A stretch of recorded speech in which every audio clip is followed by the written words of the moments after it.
Jadi dalam kehidupan itu tidak akan berjalan sempurna seperti yang ingin kita rasakan. Selalu akan ada perbedaan pandangan. Ya, bahkan dalam kehidupan rumah tangga saja, ya maaf ya, Anda misalnya seorang istri mau ke sini saja mungkin masih bisa beda pandangan. Warna apa untuk jilbab yang dipakai? Ya, dengan suami bisa berbeda. Papa, bagus yang mana ya? Hijau atau kuning? Ah, kayaknya yang hijau deh gitu kan? Enggak, kayaknya kuning deh gitu kan? Masih mending ada dua pilihan. Begitu dipakai, pink. Bisa berbeda. Anak bisa berbeda. Jadi kesan pertama yang ingin dibangun bahwa dalam kehidupan sudah pasti akan ada keragaman pandangan. Dan yang kedua, yang tidak normal, keragaman pandangan itu boleh jadi melahirkan tindakan-tindakan yang kontraproduktif. Mungkin akan mendapatkan celaan. Allah dicela. Malaikat dicela. Rasul dicela. Nabi dicela. Sahabat dicela. Tabi'in dicela. Ulama dicela. Kita siapa yang mungkin belum menjadi bagian dari orang-orang itu dan ingin bebas dari celaan? Itu mustahil. Jelas sampai sini? Jadi kalau mendapatkan celaan, berbahagialah, berarti kehidupan kita normal.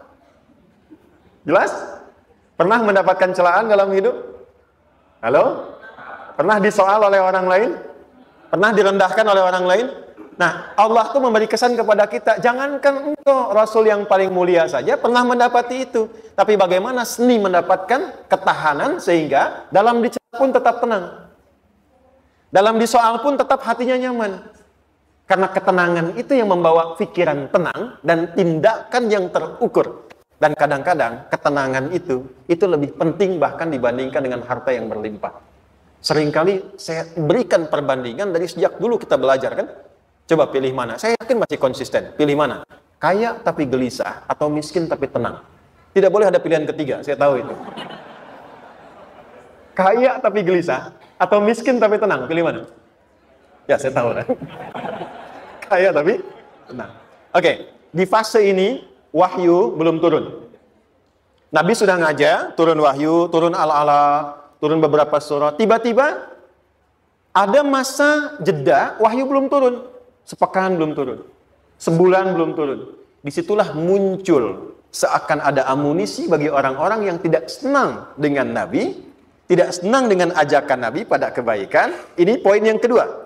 Kalau Anda berbuat baik, pasti ada tantangan. Ingat ya, kalau Anda berbuat baik, apapun itu, pasti ada tantangan. Yang menguji konsistensi kebaikan itu apakah serius untuk dilakukan atau tidak. Maka mulai muncul tuduhan. Lihatlah Muhammad dari ditinggalkan sama Tuhannya. Tuh Muhammad dah gila tuh, naik turun bukit, naik turun lagi, kayak orang bengong. Muhammad udah ada beban di pundaknya. Jangankan umatnya, Rasulnya saja yang mengklaim Rasul, punya masalah katanya. Ya kan? Dan ditinggalkan Tuhannya, kok masih mau ikut Muhammad? Maka dalam keadaan itulah kemudian, ditunggu, naik turun. Turunlah kemudian dua surah sekaligus, surah 93, surah 94, yaitu surah Ad-Duha dan Al-Insyirah.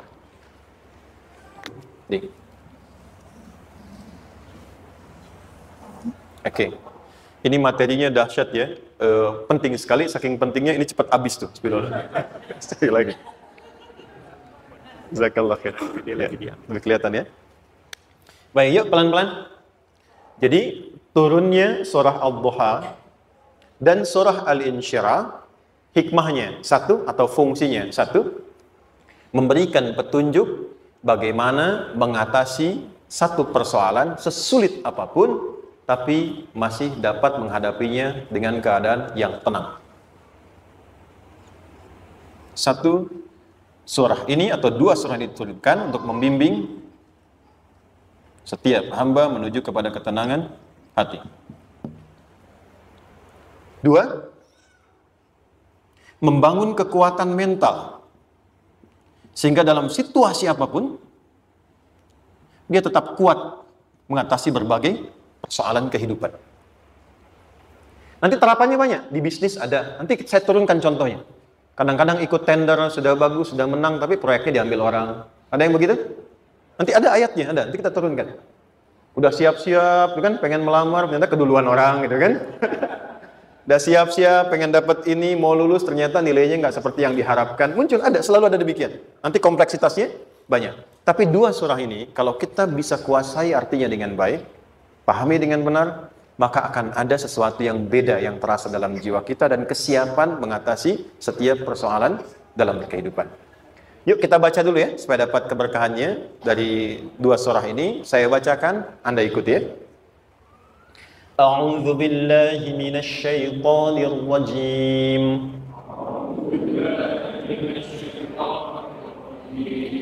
Bismillahirrahmanirrahim.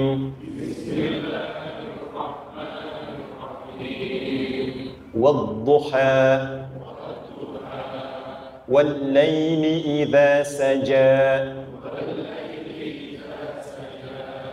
Ma wadda'aka rabbuka wa ma qala.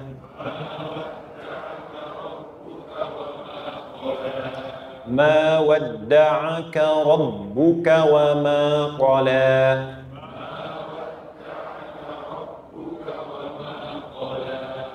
Walal akhiratu khairul laka minal ula.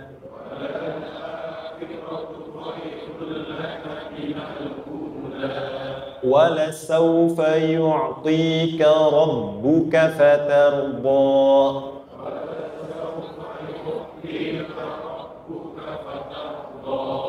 أَلَمْ يَجِدْكَ يَتِيمًا فَآوَى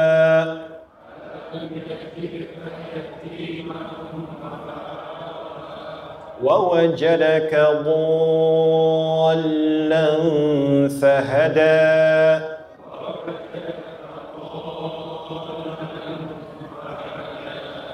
وَوَجَدَكَ عَائِلًا فَأَغْنَى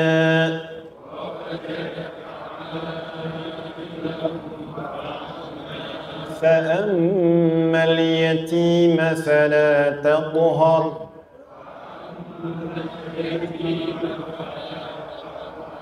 وَأَمَّا السَّائِلَ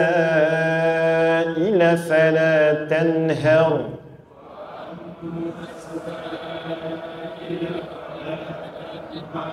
وَأَمَّا بِنِعْمَةِ رَبِّكَ فَحَدِّثْ.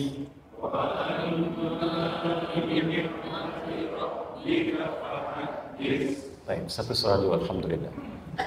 Izin saya bacakan tadi untuk diikuti supaya setidaknya kalau kita pulang dan ditanya bagaimana hidupmu engkau jalani, seperti apa engkau berinteraksi dengan Quran yang telah aku turunkan, maka kita pernah menjawab, ya Allah, kami pernah bacakan itu.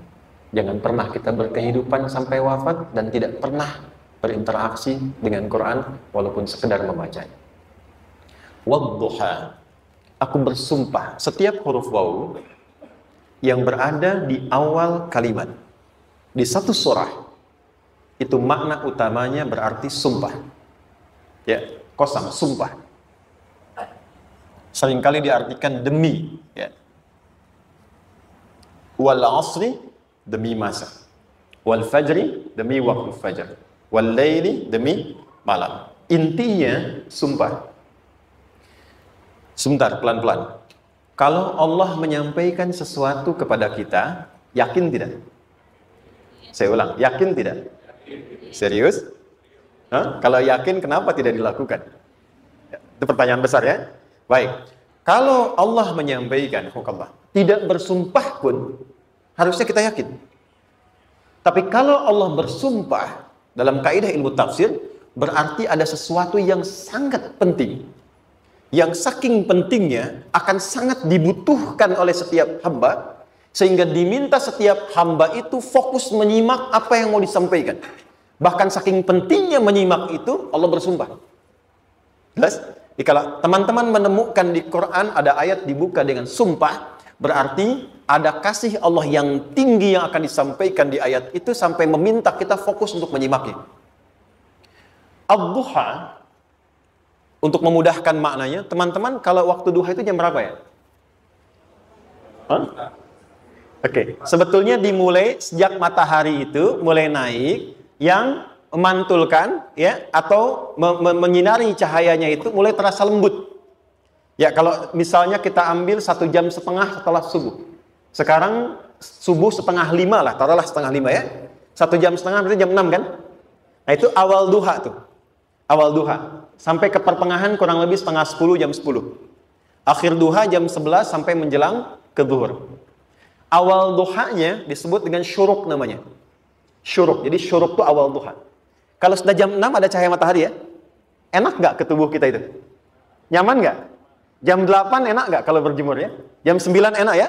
Nah, ini kata kiasan dalam bahasa Arab. Kalau kita merasakan sesuatu yang enak, nyaman, memberikan manfaat yang banyak, itu orang Arab sering memberikan kiasan dengan waktu-waktu tertentu. Di antaranya duha.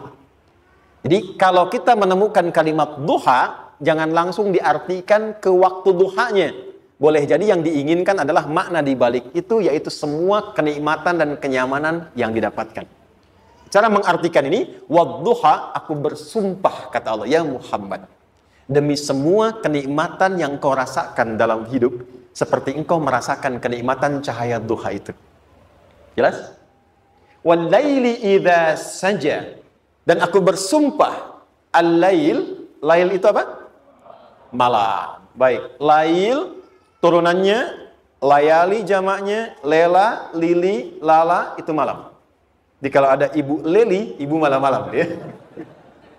Al-lail. Oke. Lail itu malam. Malam gelap nggak?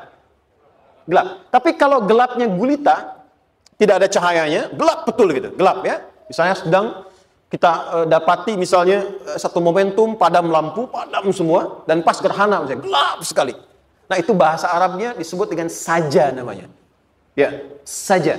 Wal-laili idza saja. Dan malam apabila telah gulita. Zaman Nabi kan gak ada lampu. Ya, belum ada PLN. Ya, dan seterusnya. Jadi gelapnya betul-betul gelap. Saya mau tanya sebentar. Biasanya kalau situasi gelap itu mudah nggak menemukan benda tertentu? Melangkah mudah atau sulit? Tidak mudah untuk dilakukan kan? Dalam bahasa Arab, kalau kita ingin mengungkapkan satu kegamangan yang luar biasa, sampai kita merasakan gelap dan sulit melangkah. Bukan hanya karena nggak ada cahaya, mungkin karena ada pekerjaan tertentu yang menyulitkan, masalah tertentu yang menyulitkan, sehingga merasa seakan-akan kita tuh gelap. Makan nggak enak, melangkah susah. Pernah nggak merasakan situasi yang saking beratnya satu beban itu seakan-akan makan nggak mau, melangkahnya berat, ada vertigo, kadang-kadang pusing. Pernah merasakan itu? Itu bahasa Arabnya, wal-laili idza saja. Perhatikan kalimatnya, ya Muhammad sallallahu alaihi wasallam. Aku bersumpah demi semua kebahagiaan dan kenikmatan yang engkau pernah raih seperti merasakan kenikmatan cahaya duha. Dan mungkin persoalan hidup yang pelik yang membuat engkau merasakan kesulitan seakan-akan merasa di suasana gelap yang gulita. Ma wadda'aka rabbuka wa ma qala. Tanamkan dalam jiwamu yang paling dalam, aku tidak akan pernah meninggalkanmu. Ada suami pulang dari pekerjaan, mendapati istri sedang termenung dan mengalir air matanya. Tiba-tiba suaminya datang mengatakan, hangat sekali pada istrinya, di sampingnya membelainya dan mengatakan, "Ma, demi semua suka yang pernah kita lalui bersama, dan demi duka yang mengalirkan air matamu saat ini pun, tanamkan dalam hatimu yang paling dalam, Papa akan selalu bersama Mama dalam setiap situasi itu." Kira-kira para ibu merasakan itu bagaimana perasaannya? Masa sih? Tapi itu menarik loh. Menarik ya. Jadi kalau teman-teman ngaji surat Yusuf, di surat Yusuf itu laki-laki diilustrasikan dengan matahari. Perempuan diilustrasikan dengan rembulan. Ya. Inni ra'aitu ahada asyara kaukaba wasyamsa wal qamara ra'aituhum li sajidin. Ayah, aku melihat bulan dan matahari serta 11 gemintang sujud hormat kepadaku. Jadi matahari diartikan itu sebagai laki-laki. Suami, ayah. Kenapa disebut matahari? Diilustrasikannya, matahari itu kan menyengat dengan kuat. Kalau kita menjemur, mengeringkan pakaian, melindungi. Tipikal suami itu melindungi. Ada yang ganggu istri, sengat dengan kuat. Ada air mata yang mengalir, hey, keringkan itu sehingga tidak larut air mata mengalir di pipinya. Itu matahari. Sebaliknya rembulan. Rembulan itu kan enak dipandang, bukan bulannya ya. Bukan bulannya. Kalau bulannya kan desainnya nggak sempurna, baik terlihat. Tapi cahaya rembulannya. tampil dengan indah, tampil dengan baik, enak dipandang, menenangkan, dan tidak tertukar. Jangan sampai ada istri jadi matahari, suami jadi rembulan. Jelas ya? Dengan kekuatan bulan aku menghukummu, ya kan? Itu salah. Oke. Tahan sampai sini, tahan. Lihat baik-baik. Saya berhenti sampai sini dulu. Kalau di Quran ada ayat menyebutkan, tidak spesifik orang yang disebutkan. Dan kapan kejadiannya? Maka peristiwa itu akan terjadi dan dialami oleh kemungkinan generasi berbeda di setiap masa dengan tokoh berbeda tapi perasaan yang serupa. Sebaliknya, kalau disebutkan namanya, jelas identitasnya, kapan kejadiannya, maka peristiwa itu hanya akan menimpa orang tersebut dan tidak akan dialami lagi orang lain setelahnya.